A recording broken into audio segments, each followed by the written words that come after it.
Kalau dijadikan kalimat yang positif, apa maksudnya itu? Ada berapa ya? Yang dilarang berbuat sampah. Jadi apa dia?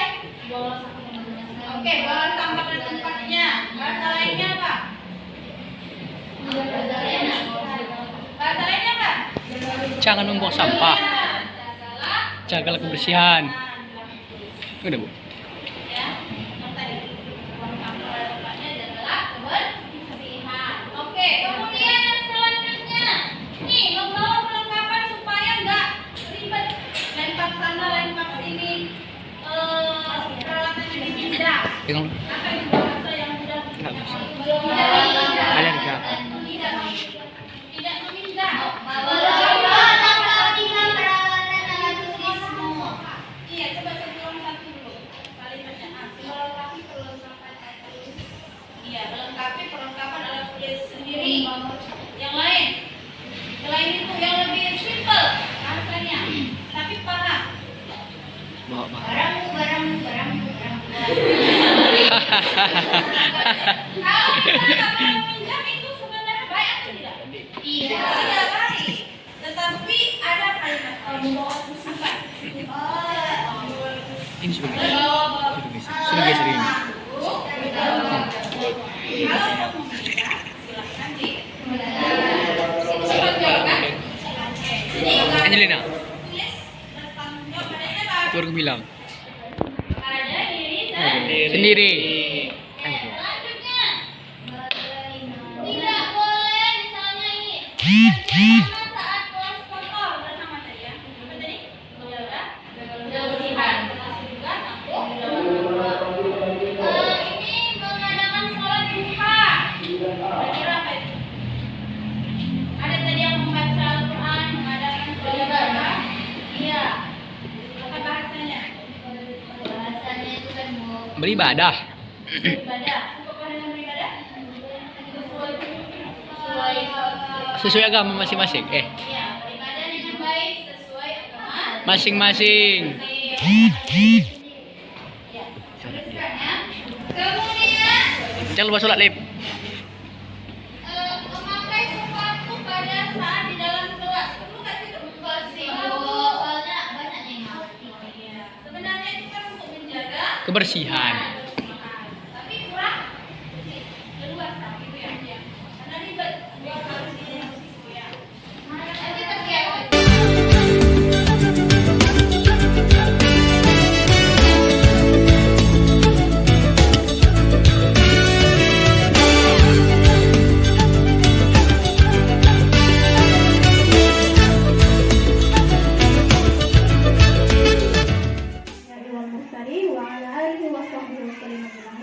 Segala puji marilah kita sampaikan kepada Allah Subhanahu wa taala yang hari ini memberikan kita begitu banyak nikmat, terutama nikmat Islam, nikmat keimanan, kesehatan dan banyak lagi yang tidak bisa kita sebutkan satu persatu. Tak lupa juga salawat dan salam kita sampaikan kepada kedua anak kita yakni Nabi besar Muhammad Sallallahu Alaihi Wasallam yang kita harapkan syafaatnya juga yang menjadi teladan bagi kita dalam segala hal, terutama dalam mendidik anak-anak bangsa. Baik, mari kita buka pertemuan ini dengan melafazkan al-basmalah. Bismillahirrahmanirrahim. Pembahasan kita hari ini adalah mengenai disiplin positif atau budaya positif. Dan ini berhubungan atau berkaitan dengan tadi sekolah adiwiyata yang disebutkan oleh Pak Edi. Karena sekolah adiwiyata itu juga adalah bagian dari pelaksanaan budaya positif. Nah, disebutkan budaya positif, kalau kita semua secara bangsa sudah memahami makna budaya itu berarti sesuatu yang sudah biasa kita lakukan sehingga menjadi sesuatu yang kita butuhkan. Nah, kalau di sini ada kata positif, berarti segala sesuatu hal baik yang kita kerjakan. Tuh. Nah, kemudian apa isi dari budaya positif itu? Ada 7. Yang pertama mengenai paradigma perubahan. Nah, kita akan membahasnya satu persatu. Nah, pada sesi ini kita sebenarnya selain mendengarkan juga sebenarnya berdiskusi. Tetapi kita lihat waktunya. Kalau memang ada kita lanjutkan. Nah, yang pertama adalah perubahan paradigma. Maksud dari perubahan paradigma adalah pola pikir kita sebagai seorang pendidik. Nah, kita lihat, ini ada pertanyaan pemantik buat kita semua ya. Apakah Bapak Ibu setuju dengan pernyataan ini? Yang pertama, hukuman dapat mendisiplinkan anak. Setuju nggak kita dengan pernyataan ini? Bahwa yang selama ini kita kerjakan itu tujuannya adalah mendisiplinkan anak. Sejauh ini setuju ya? Karena memang itu yang kita lakukan setiap hari. Nah, apakah setuju? Walaupun sebenarnya mungkin ya, waktu kita melakukan itu ada sesuatu yang tidak enak di hati kita masing-masing. Kemudian pertanyaan yang keduanya, pemberian hukuman dengan hal yang positif, ya seperti membaca, membersihkan halaman sekolah itu bisa meningkatkan disiplin anak. Setuju nggak? Ada yang terlambat, kita suruh membersihkan sekolah, ya kan? Nah, tujuannya efek jerah. Kira-kira kalau kita ingat ulang, setelah dia hari ini terlambat, kita suruh menyiram bunga, menyapu sekolah, besok nggak terlambat? Ada yang menjamin? Tidak. Besok bisa jadi dia juga tetap terlambat. Ya, tapi selama ini kita anggap untuk meningkatkan disiplin anak. Kemudian terakhir, memberi penghargaan dapat meningkatkan motivasi belajar anak. Silakan masuk Bu.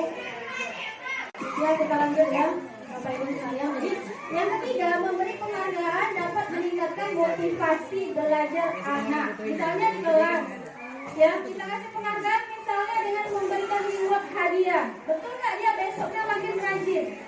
Betul karena dirinya atau karena hadiah yang kita kasih? Ya, apakah karena memang dari dirinya atau karena hadiah yang kita kasih? Kalau anak-anak kan suka ya, misalnya kita kalau di TK mungkin dikasih bintang, di SD dikasih bintang. Nah, jadi dia mengerjakan tugasnya itu apakah karena bintangnya atau karena kemauannya sendiri? Nah, itu yang masih menjadi pertanyaan ini. Nah, kita sepakat apa tidak? Bahwa ketiga pernyataan ini setuju atau tidak kita setujui. Sejauh ini bagaimana Bapak Ibu? Yang kita lakukan berarti sejauh ini masih ini yang kita sepakati? Masih ya? Sejauh ini masih. Oke, kita lihat. Yang pertama tadi mengenai ini ya. Nah, sekarang kita lihat. Ada beberapa miskonsepsi atau kesalahan yang sering kita lihat atau kita laksanakan terhadap anak-anak kita. Yang pertama, ya, bahwa kita sebagai guru punya ilusi bahwa kita mampu mengontrol murid-murid kita. Saya murid ini mau kayak mana, kayaknya kita bisa kok. Sebagai gurunya, kita punya power. Nah, ini ternyata hanyalah miskonsepsi atau ilusi. Sebab anak itu mau melakukan sesuatu, dia punya keinginan di dalam hatinya. Sama dengan kita. Misalnya, kalau sekolah memerintahkan piket jam 7 sudah di depan. Nah, apakah Bapak itu bisa mengontrol kita? Tidak. Putusannya ada pada diri kita kan? Mau datang jam 7, mau datang sebelum jam 7, keputusannya tetap ada dalam diri kita. Artinya, kita sebagai guru tidak bisa mengontrol murid kita. Tapi kita mengarahkan, menuntunnya. Begitu. Yang kedua, kita sering berilusi bahwa kritik ini dan membuat orang merasa bersalah itu bisa menguatkan karakter. Misalnya kita mau lebih lembut ini sama anak-anak ya, dengan bahasa kenapa kayak gitu ya, kan kita jadi sedih. Anak tadi kan merasa segan saya dengan ibu itu, gara-gara saya dia jadi sedih, gara-gara saya sering berkasus, misalnya saya sebagai wali kelas. Bahasa saya seperti itu, ya ibu ini jadi sedih, malu, kita bilang ya. Nah, dia mungkin akan melakukan apa yang kita katakan, tetapi bukan berarti karena kita bisa membuat dia menguatkan karakternya, tetapi karena dia tidak mau membuat kita bersedih. Kemudian yang ketiga, ilusi bahwa semua penguatan positif efektif dan bermanfaat. Maksudnya, kalau di dalam kelas, walaupun penguatan yang kita kasih adalah positif, ya tidak selamanya efektif. Setiap misalnya anak itu menjawab sebuah pertanyaan, kita menyebutkan, oh bagus misalnya, atau luar biasa. Lama-lama dia bakal bosan. Oh ibu ini galak, bagus, luar biasa. Gitu ya. Memang pertama, kedua, ketiga mungkin ya, dia merasa, wah ibu itu menghargai saya. Tapi lama-lama dia pikir, penghargaannya kok cuma gitu doang. Bagus, luar biasa. Jadi tidak selamanya ternyata penguatan positif itu efektif dan bermanfaat. Kemudian yang terakhir adalah ilusi bahwa orang dewasa memiliki hak untuk memaksa. Nah, kita yang sebenarnya, ya, apa yang peraturan yang kita buat, kita anggap bisa memaksa anak-anak atau ya anak-anak ya, bukan orang dewasa yang ada di sekolah kita ini. Jadi peraturan yang kita buat itu tujuannya ya kita seolah-olah bisa memaksa mereka untuk melakukan apa ya, kan orang dewasa, orang tua, guru lagi, saya punya hak untuk memaksa. Memang kita bisa memaksa, tetapi efeknya tidak bertahan lama terhadap anak-anak. Kemudian, nah inilah paradigma yang mau diubah, ya, dari stimulus respon ke teori kontrol namanya. Nah, siapa sesungguhnya yang bisa mengontrol? Yang bisa mengontrol diri setiap manusia adalah dirinya sendiri, termasuk kita, orang dewasa. Anak-anak juga sama seperti itu. Apa perbedaannya? Ini perbedaannya. Satu, kita ambil misalnya, kalau di stimulus respon yang sering kita lakukan dari tadi itu ya, kita mencoba mengubah orang agar berpandangan sama dengan kita. Misalnya anak-anak ya, dia suka goyang-goyang di kursinya waktu kita belajar di kelas. Kan kita sebenarnya pengen mengubah, dengan menegur anak itu, kita pengen mengubah pandangan anak itu bahwa dengan melakukan itu kursinya akan rusak. Jadi tujuannya adalah menjaga supaya kursinya nggak rusak. Nah, pandangan kita itu, dan kita pengen anak itu pandangannya juga sama dengan kita. Tetapi di sisi lain sebenarnya anak itu seperti itu karena dia memiliki motivasi atau memiliki keinginan yang belum terpenuhi. Misalnya apa? Dia pengen bermain sebenarnya, ya. Jadi dia pengen bermain, makanya dia goyang kursinya ke sana kemari. Tetapi kita dan saya sendiri kadang-kadang kan tidak sabar, ya. Kenapa harus begitu? Udah SMP, masa nggak ngerti kalau digoyang-goyang kan rusak, ya. Nah, itu yang sering kita lakukan, yang masuk di dalam stimulus respon namanya. Jadi bagaimana perlakuan kita, responnya itu bagaimana juga kita udah tahu.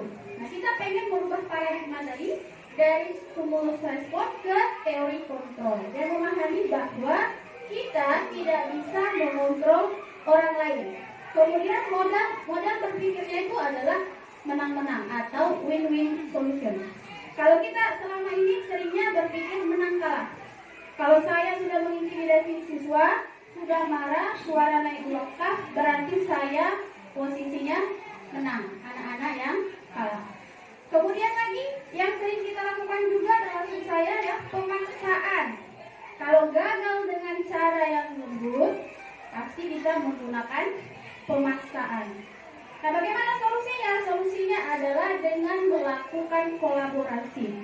Dengan siapa? Kita sesama pengajar, sesama stakeholder di sekolah. Caranya dengan menciptakan pilihan-pilihan baru. Contohnya dalam pembelajaran ya. Kalau saya karena mengajar IPA, misalnya pembelajaran pembuatan poster menjaga pernafasan, sistem pernafasan. Nah, kita kan maunya poster itu dalam bentuk gambar, ya. Jadi kita memaksakan kehendak kita. Tapi kalau sekarang karena ada pembelajaran berdiferensiasi, maka kita harus memiliki beberapa cara.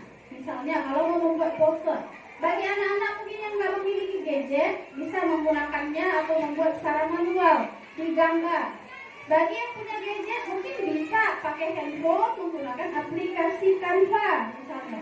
Yang punya laptop bisa menggunakan membuat video. Atau yang nggak suka menggambar, ya kayak saya nggak suka menggambar, boleh poster atau ajakan itu walaupun bentuknya bukan poster, boleh dalam bentuk tulisan seperti itu. Jadi bagaimana bisa terlaksana? Ini kuncinya kolaborasi di antara kita semua.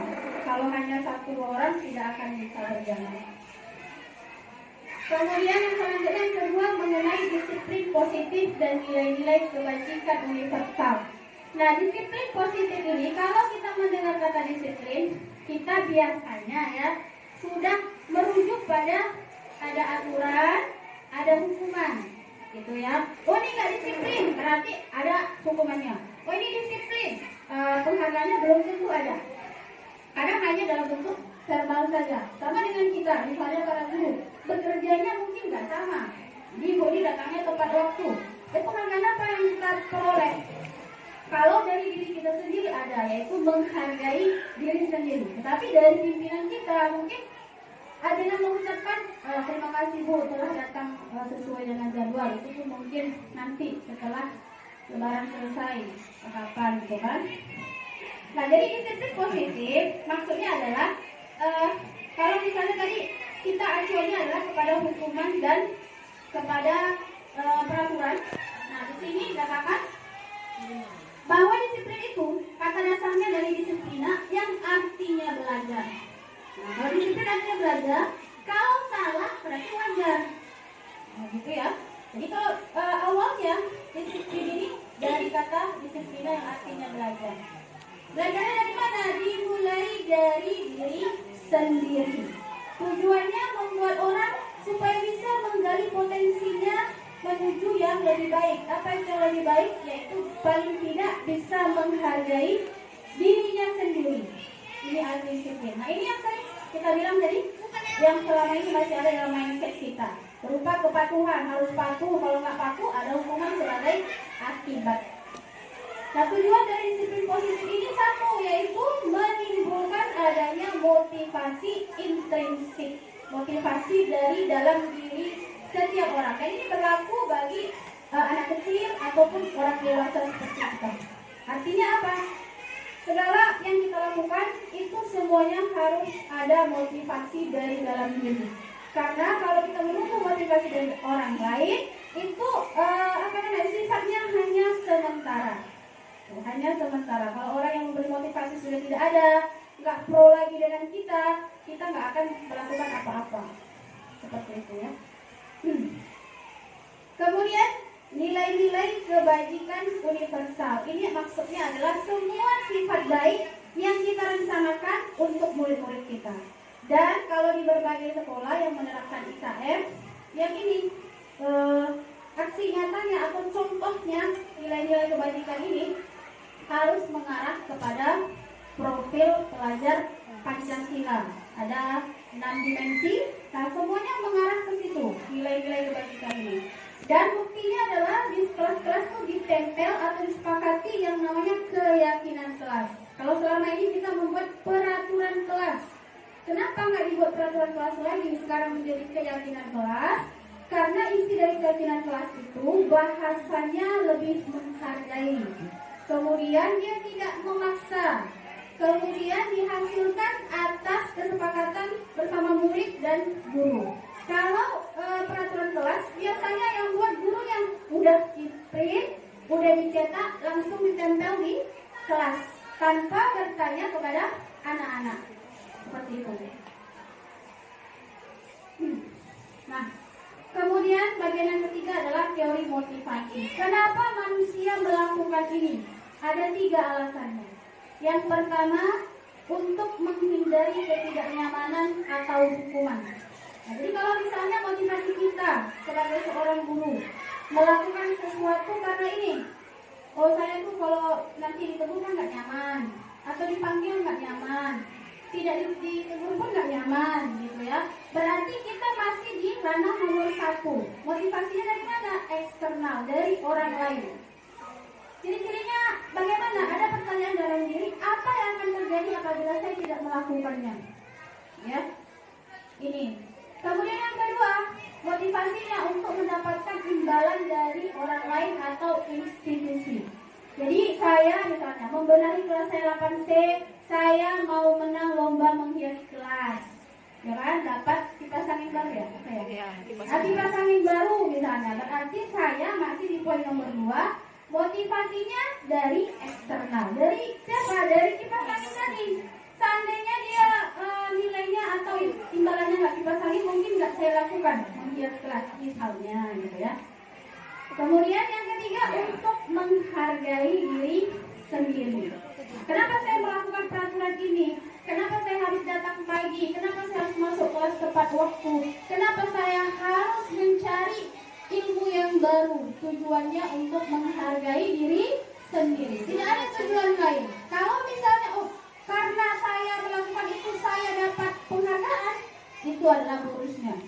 Tapi tujuannya adalah menghargai diri sendiri. Dan inilah yang disebut dengan motivasi internal atau dari dalam diri sendiri. Dan ini juga lah yang menjadi tujuan adanya disiplin positif. Nah, dengan anak-anak apa hubungannya? Nah, ini yang mau kita tanamkan kepada anak-anak kita. Yang poin nomor 3, supaya mereka tidak melakukan kesalahan-kesalahan berulang-ulang. Kenapa mereka terlambat berulang-ulang? Motivasinya eksternal. Ya, kenapa mereka tidak mengerjakan PR? Motivasinya juga eksternal. Kita belum membangkitkan motivasi internalnya.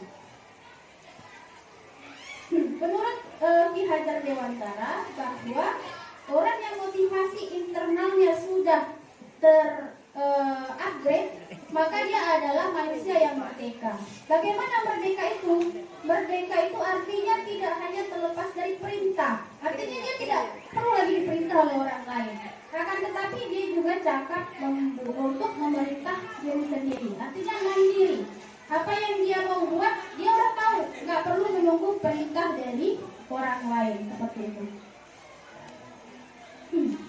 Kemudian, bagaimana solusi untuk mengatasi semua itu? Nah, di sini diberikan solusi berupa restitusi. Nah, restitusi ini adalah bagian dari solusi untuk mengatasi yang tadi, yang kita masih paradigmanya belum berubah. Kemudian kita masih memiliki miskonsepsi terhadap anak-anak kita bahwa semuanya bisa kita kontrol, semuanya atas perintah kita, atas kemauan kita. Ya, apa itu restitusi? Restitusi adalah proses menciptakan kondisi bagi murid untuk memperbaiki kesalahan mereka sehingga mereka bisa kembali pada kelompok mereka dengan karakter yang lebih kuat. Yang sering saya lakukan selama ini adalah, ya, ketika melakukan restitusi artinya salah satunya adalah menyelesaikan masalah. Ya, misalnya anak itu jarang datang ke sekolah. Salah satu yang sering saya lakukan dan masih salah adalah itu melukai harga dirinya, sehingga ketika dia kembali ke kelasnya, dia tidak menjadi karakter yang lebih kuat, tetapi justru jadi lebih rapuh, malu. Sampai di kelas apa kata kawan-kawannya? Dimarahin kan sama ibu kan? Nah, apa kata ibu? Malas kan? Nah, seperti itu.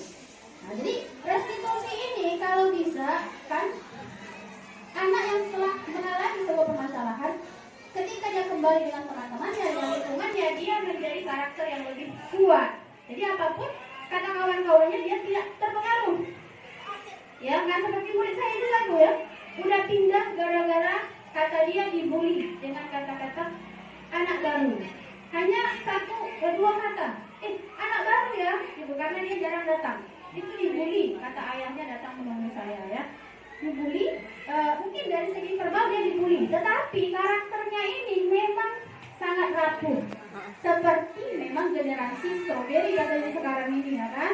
Di luarnya cantik, mulus, nampaknya agak kuat, tapi di dalamnya sangat rapuh, sangat lembek, mudah busuk dan seterusnya. Jadi restitusi ini kita ambil sebagai satu solusi untuk mengatasi itu. Nah, prosesnya bagaimana? Tentunya dengan berkolaborasi juga.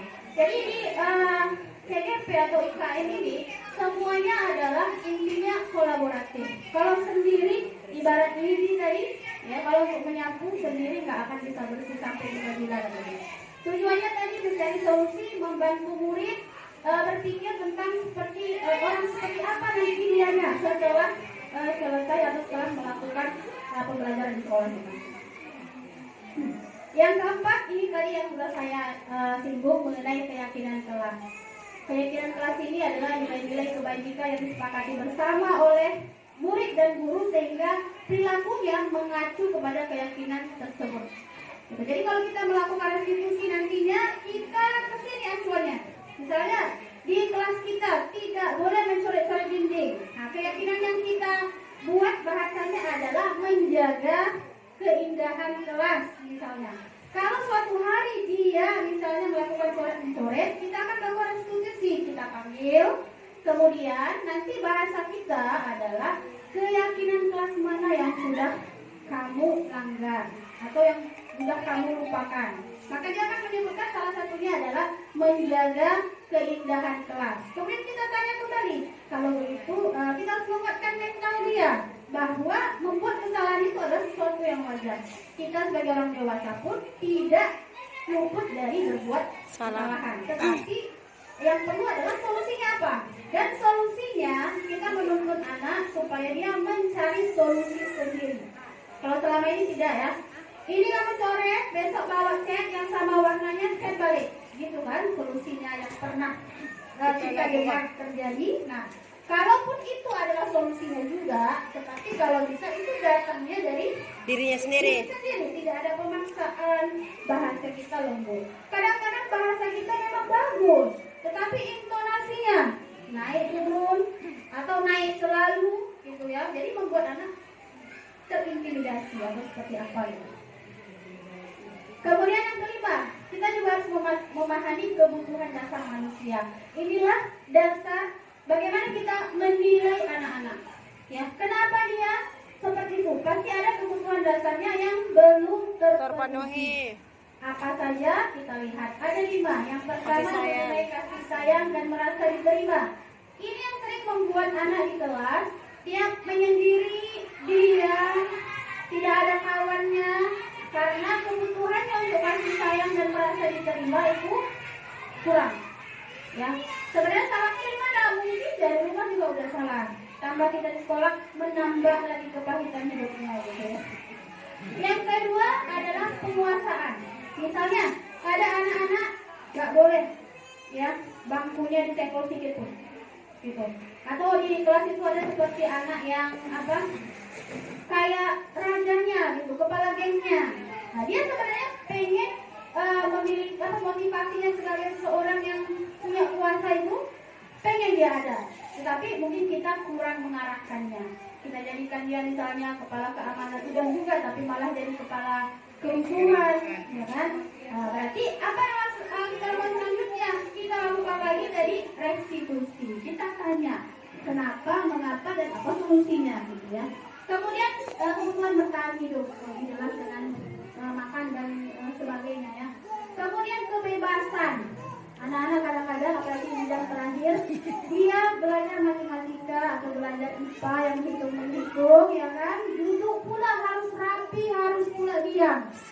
Ini menyiksa termasuk saya ya. Juga. Padahal bukan kita tidak memahami anak itu udah gelisah, udah pindah sana, udah pindah sini ya, tapi saya sebagai guru mungkin belum memahami kebutuhan anak ini berupa kebebasan. Dia pengen maunya menulis tuh sambil duduk di bawah, sambil duduk di sudut sana gitu ya.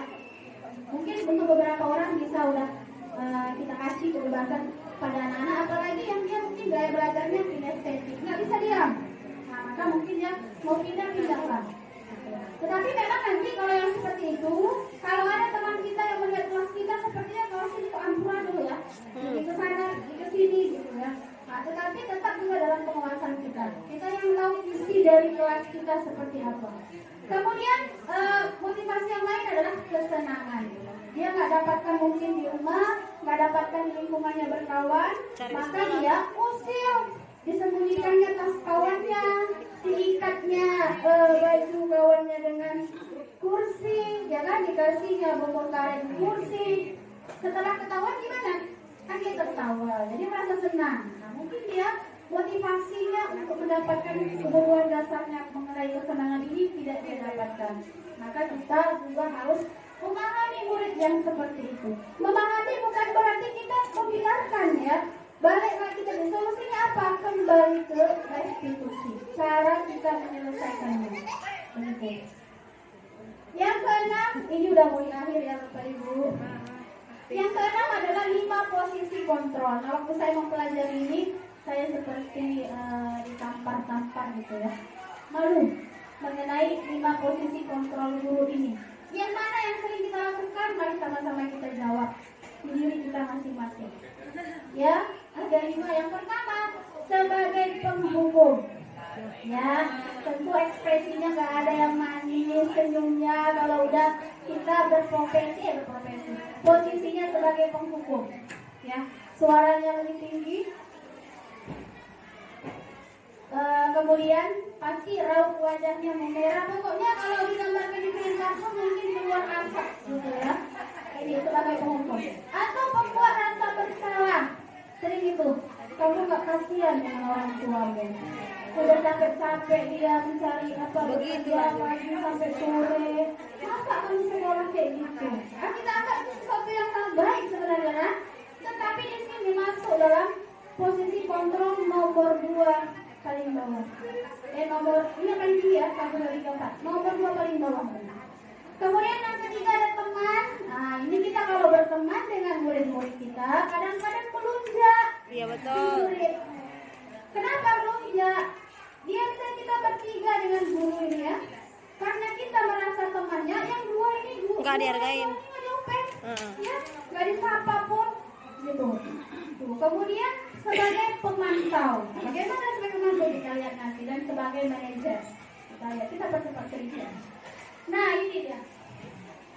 Kalau sebagai penghukum biasanya kita mengkritik, menunjuk, melukai dengan perkataan. Kamu memang gak ada sopan santunnya. Gak mungkin kan gak ada mungkin walaupun gak banyak.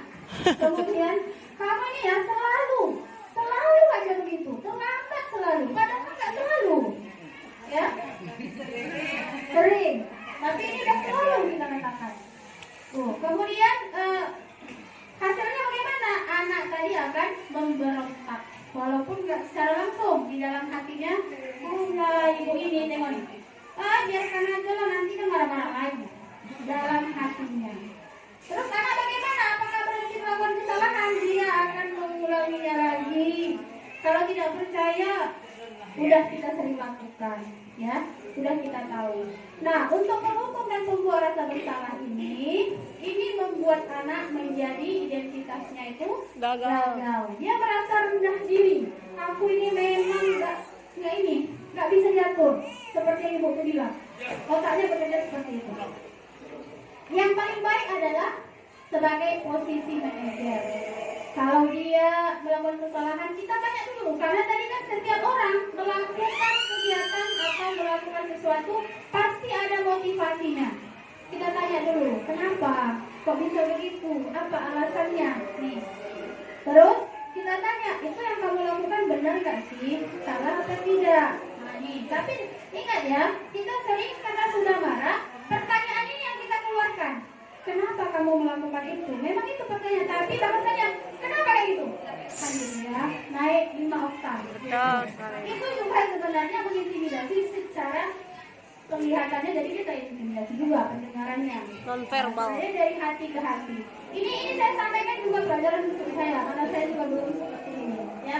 Tetapi kita paling rendahnya berada di sini antara pemantau dan manajer.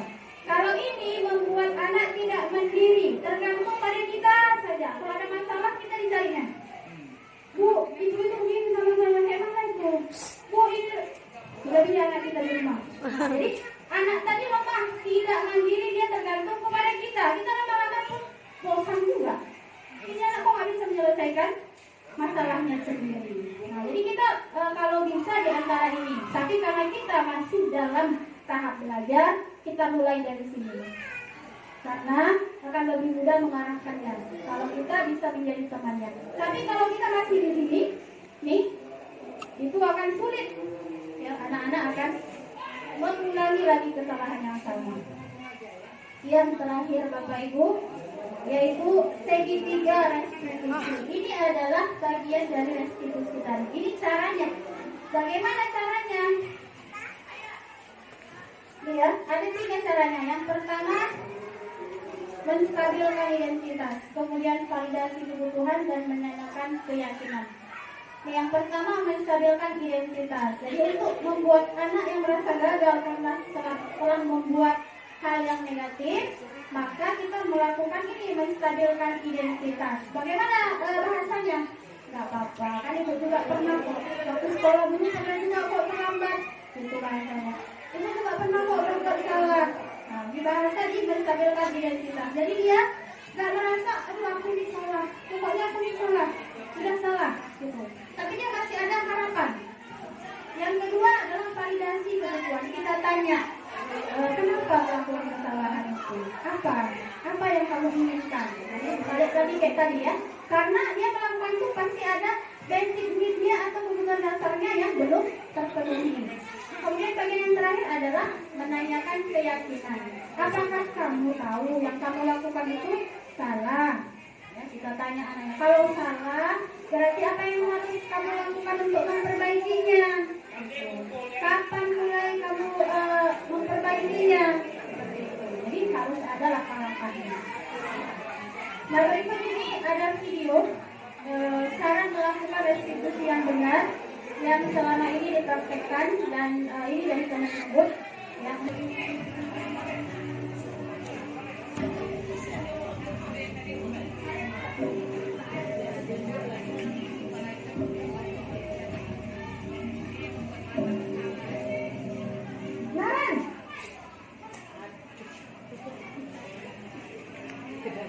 Selamat pagi, Bu. Naren, kamu kenapa terlambat lagi, nak? Ya Tuhan, Naren, kamu senang ya bikin ibu susah ya?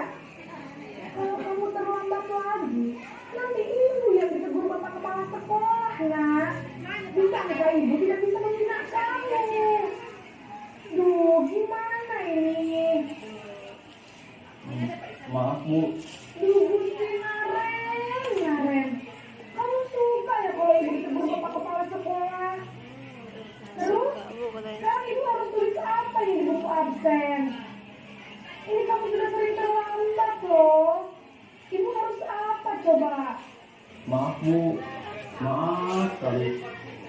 Ya sudah, lain kali jangan bikin ibu susah lagi ya nak ya. Ibu tidak akan kuat lagi kalau kamu begini terus. Bisa jantungan kalau ibu ditegur bapak kepala sekolah. Harus cepat sekolah. Maaf ya, Bu. Maaf sekali.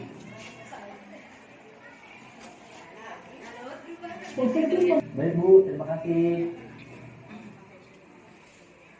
Ya, jadi kita udah lihat perbedaannya ya Bapak Ibu. Walaupun itu adalah hari keadegan, tetapi tidak mustahil untuk kita lakukan. Mungkin nggak ke semua murid berhasil, tetapi kalau sudah kita mulai, insya Allah ada yang berhasil. Dan itu kalau kita satu aja yang melakukan, itu tidak sulit. Tapi kita satu suara dalam membangun budaya positif di sekolah kita. Mungkin itu saja yang bisa saya sampaikan. Terima kasih banyak untuk kesempatan dan waktunya. Mudah-mudahan yang kita bahas ini ada manfaatnya dan bisa kita aplikasikan dimulai dari diri kita sendiri. Mohon maaf atas segala kekurangan. Saya tutup. Assalamualaikum warahmatullahi wabarakatuh.